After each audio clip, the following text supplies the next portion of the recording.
kaderinden, talihinden oynayıptılar. Bak, burada istəyirəm ay bacı.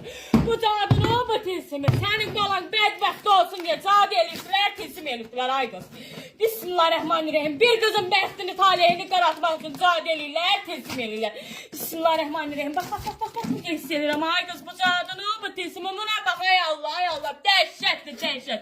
Buna bakın ilahi, ay Allah. Görün gətir var cadı qoyurlar, tilsim qoyurlar, ay Allah.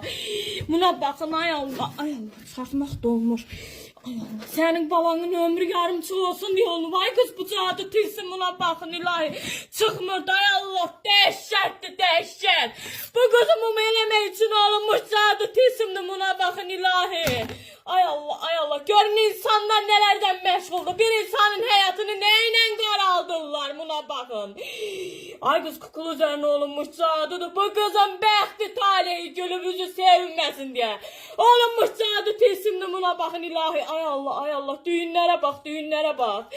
Bunun üzerine senin balanın xoşbəxtçiliğim olar.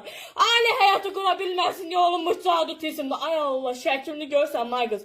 Senin balanın ölüm için olunmuş cadı tilsimdi.